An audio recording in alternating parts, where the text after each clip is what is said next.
My money.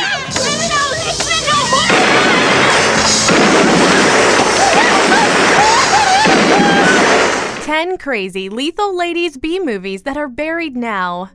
For every high street A-movie released by a big shot studio, there are a handful of B-movies that come out without the benefit of a budget or a script. Therefore, it is not fair for fans to compare A-movies and B-movies with each other. However, when someone picks out the best B-movie, they certainly don't mean the best made movie.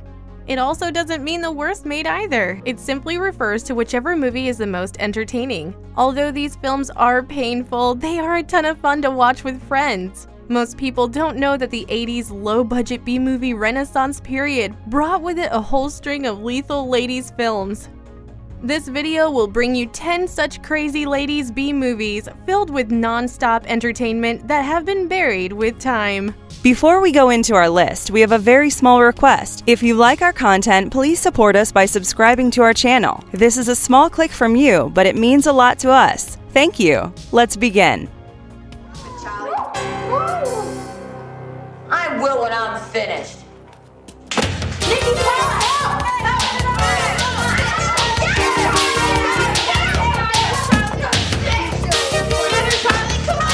Reform Schoolgirls, 1986. A young girl named Jenny is sent to reform school, run by a local evil warden named Sutter and her henchwoman Edna. Here, Jenny is immediately faced with Charlie Chambliss, the school's de facto leader and the local bully. Charlie shares a close relationship with Edna and also certain privileges that are extended only to her. She runs a secret society of girls who are loyal to her, and in return, she offers them protection. Jenny and Lisa soon break several of the school's rules in an attempt to escape, but are unfortunately caught and punished decisively for them. This film, directed by Tom D. Simon, serves as a satire of the women in prison genre. It deliberately implements several tropes commonly found in movies that are often described as outlandish action parodies. It has an abundance of fight scenes, romantic relationship subplots, and not to mention women in nude shower scenes. The movie requires viewers with a heavy tolerance since they are subjected to the seamiest underside of sadistic fantasy. This includes an unrelenting demonstration of bad taste and exploitation. Besides the film being former controversial punk metalhead Wendy O. Williams' only real film role, it is also filled with other elements like the plasmatic soundtrack, adding hard-rocking prison tunes that are weaved throughout. The 1986 era was an important time that marked the arrival of several female prison films. Although they are mostly rooted in similar foundations and storylines, Reform Schoolgirls contains plenty of elements, including campy dialogue that make the movie entertaining in a hilarious way. Most importantly, viewers can't get enough of the brilliant performances by the gorgeous Linda Carroll and Wendy Williams. Too bad you're not double-jointed. Why? Because if you were, you'd be able to bend over and kiss your ass goodbye. Savage Streets, 1984. After a night out on the streets of LA, lively high school student Brenda and all of her girls' team, the Satins, decide to play an innocent prank on the brutal street gang of dope dealers, the Scars. Soon after, Brenda's beloved deaf-mute sister catches the eye of their vicious leader Jake. He, with the help of his companions, sexually assault the defenseless girl, leaving her for dead. Now a deadly Brenda sets out on a violent journey of retribution to settle the score. Her friends accompany her with lethal bear traps and a mighty crossbow. Who will stand in her way as she avenges her sister? This film, directed by Danny Steinman, offers viewers R-rated exploitation accompanied by a thrilling vengeance theme. In one of her few non-horror roles, this movie starring Linda Blair showcases a vast array of nudity, violence, and obscenity. Viewers are treated to bad hairdos, dire fashion sense, and a pumping 80s soundtrack from John Farnham. Although the film is far from being accomplished or technically impressive, it is one of the better 80s B-movies. Its glorious soundtrack and Linda Blair's performance certainly played a part in this. Nevertheless, it gained a decent cult following and is a guilty pleasure watch. The film is a testament to the ideas and talents of everyone involved. That tonal dissonance doesn't stop a movie from being a highly revisitable piece of vintage American sleaze. Overall, it is more deserving than it gains credit for. Although it might be sporadically disturbing, there is not a dull moment in it.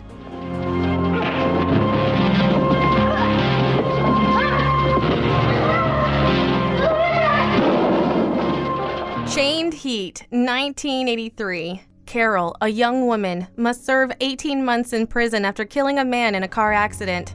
However, the prison soon turns out to be brimming with decadence, corruption, and sleaze. The other female inmates are sadistic. The guards and wardens are no better. Racial tensions are high as the inmates are divided into two factions. They must either unite together against the management or kill one another trying.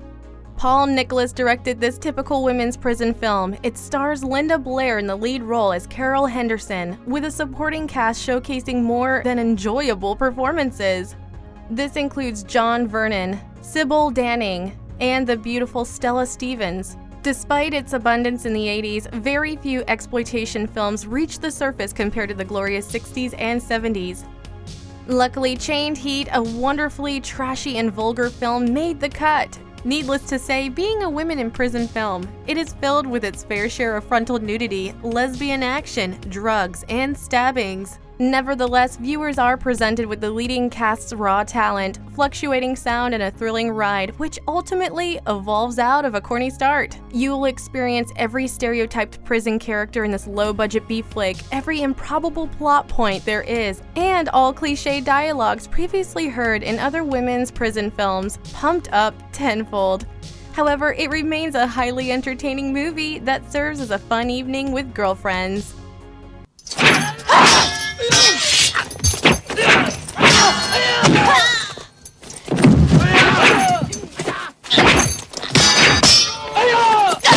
She, 1984. In a backward post-apocalyptic world, she aids two brothers' quest to rescue her kidnapped sister Hari. Along the way, they battle orgiastic werewolves, a psychic communist, a tutu-wearing giant, and a mad scientist followed by gladiators.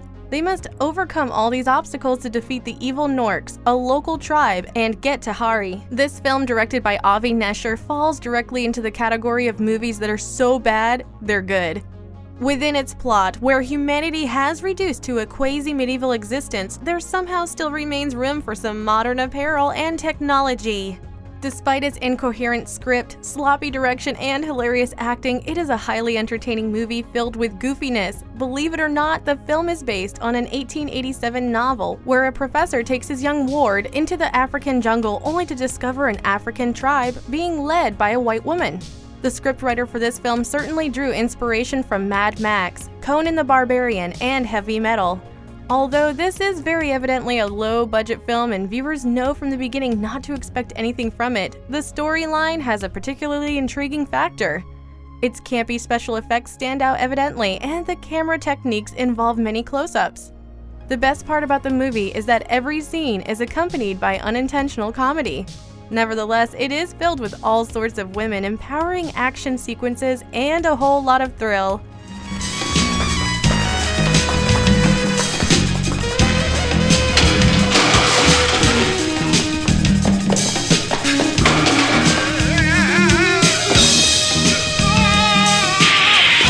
Avenging Angel, 1985. Molly, a former prostitute, nicknamed Angel from Sunset Boulevard, has managed to leave her street life behind with Lieutenant Andrews' help.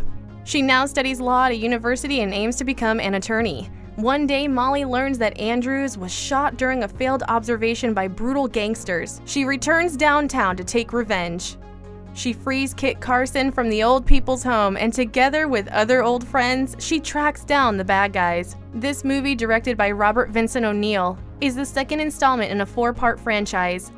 Viewers who watch this movie think it can't be easy, running around in a miniskirt, spike heels, and junk jewelry. However, Betsy Russell, who plays the vengeful Molly, makes this look very easy with her strong-minded character and synchronized performance. The film contains dopey humor, presented mainly by Rory Calhoun and Susan Tyrrell as Molly's sidekicks. Robert O'Neill devotes the majority of time in the movie focusing on the protagonist and her immediate circle. Despite being a low-budget B-movie, there is never a dull moment as the group reunites, and each one of the members has their parts to play. Viewers must keep in mind that this movie has to be watched with an open mind, since Robert Vincent O'Neill throws all sense of realism away in this 80s exploitation flick. A much campier approach would keep them entertained while watching this group of extremely misfit characters as they face a gang of ridiculously reprehensible villains. The violence is slightly cartoonish, however, its action sequences really get the audience's adrenaline pumping. It's pure guilty pleasure B entertainment that must not be missed. Didn't I tell you to trust me? I mean, isn't this a beautiful place?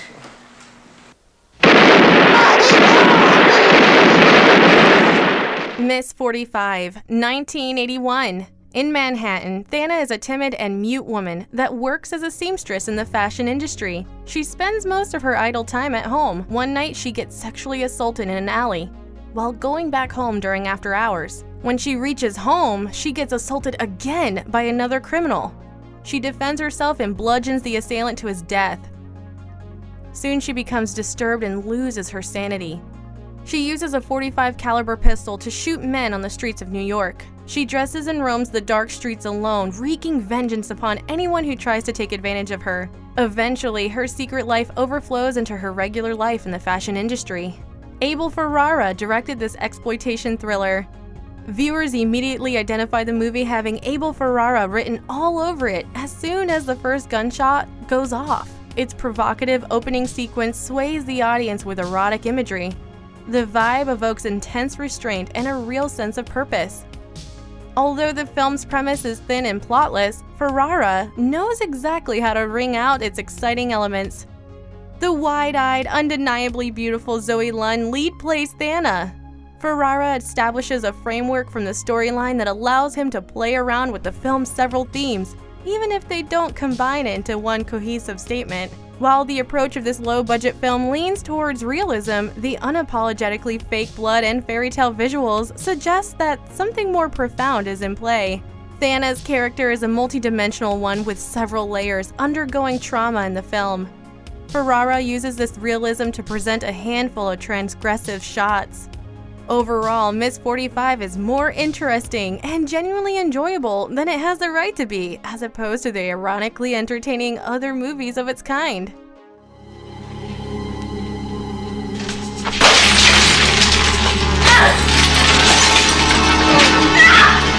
Streetwalkin, 1985. Cookie and her brother run away from their loveless mother in the province and arrive in New York. At the train station, Cookie meets the fancy man Duke. With his charm, he makes her fall in love with him and soon has her working as a prostitute. However, she is disgusted by his brutality against her colleagues. Although Times Square's tawdriness is usually the territory of male filmmakers, Joan Freeman has made a fast-paced, credible B-movie out of Streetwalkin. Viewers might question why a Harvard graduate from Shaker Heights would turn from independent filmmaking and documentaries to this sort of trashy movie. The answer is, Joan Freeman possesses a mastery over this distinctly limited form of filmmaking. The film begins on a realistic note and stays that way, even as Julie Newman spends its entirety in red lingerie as the biggest, toughest streetwalker in town. Interestingly, Leon Robinson and Antonio Fargas make memorable pimps. The film quickly reverts to all screeching brakes, misfiring revolvers, and cars that stall at crucial moments as Freeman uses an old trick to attenuate suspense. This proves that before working on this film, Roger Corman surely taught her a thing or two.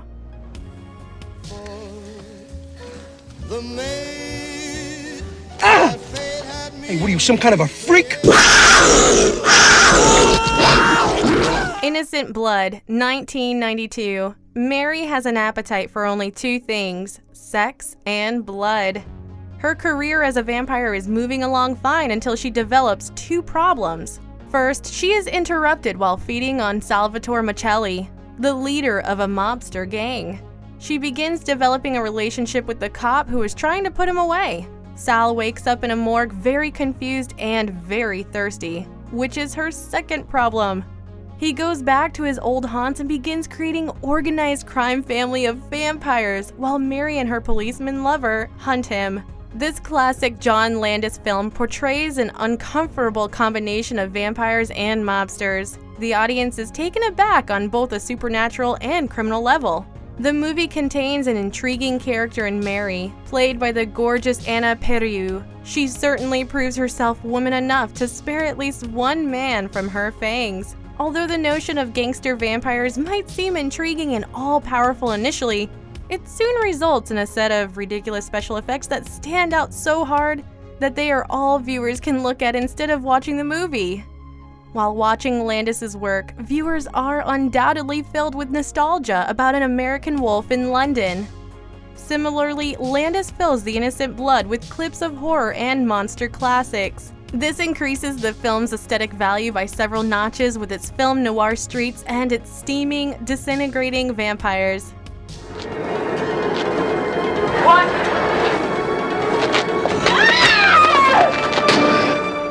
Vendetta, 1986. Stuntwoman Lori Collins invites her sister Bonnie to visit on location in a small town. Bonnie is approached by a local boy whose father is influential in the community. When he tries to have his way with her, she defends herself against his misconduct and ends up in prison as the victim of local political corruption. Lori hears about her sister's mistreatment in prison and gets herself jailed so that she can even the score with Kay, the queen bee prisoner, and her loyal followers. Bruce Logan directed this tough, stylish women in prison film. It is fun, sleazy, and stars Sandy Martin as the bad girl nemesis. It contains better than average direction and quite capable performances by the rest of the actors. The movie showcases a solid story with an intriguing revenge plot. It has several action sequences, including a variety of believable kickboxing techniques. There has been plenty of revenge movies since the 70s that blew the topic open for discussion, since Wes Craven's deeply disturbing The Last House on the Left. This has given birth to an entire sleazy subgenre with a variety of films. After watching some, viewers question what they were thinking, and after others, they rejoice on having discovered a hidden gem. Vendetta certainly plays out as the latter. Lori's quest in the film goes far from merely justifying her sister's demise. It takes a peculiar epiphany-like turn, conveying that equating violence with violence does not lead to inner peace. Some terror.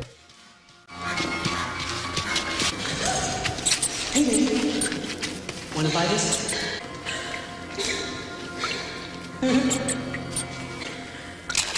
Strip to Kill, 1987. Detective Cody Sheehan discovers the body of a stripper from the Rock Bottom Dance Club. She immediately wants to solve the case. Her partner, Detective Heineman, is equally anxious to move up to the prestigious homicide division. However, Cody's only way to solve the case is to go undercover at the strip club. This film is directed by Kat Shea, who starred in several of Roger Corman's films. She is also notably recognized for directing the 1992 film Poison Ivy. Strip to Kill is a slasher film with an abundance of nudity. Like, we haven't heard that before. Several people compare it to the 2019 film Hustlers, directed by Lorene Scafaria. However, what Strip to Kill lacks in social commentary, it more than makes up for it with motorcycle stripper-themed routines. Besides exotic dancing, the movie provides the audience with insight into the characters' inner lives. This is imperative because female characters are often relegated to the supportive significant other in most films. With its multiple female main characters, this movie breaks a convention that caused a considerable uproar in the 80s. Even if the movie has its schlocky moments, it is still entertaining enough to receive a sequel.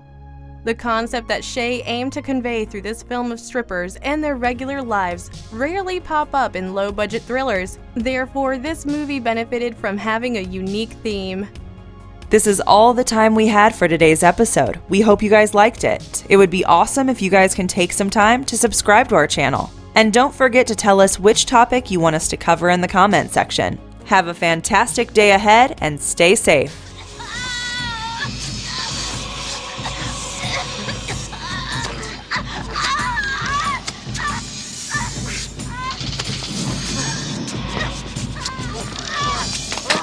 Ah!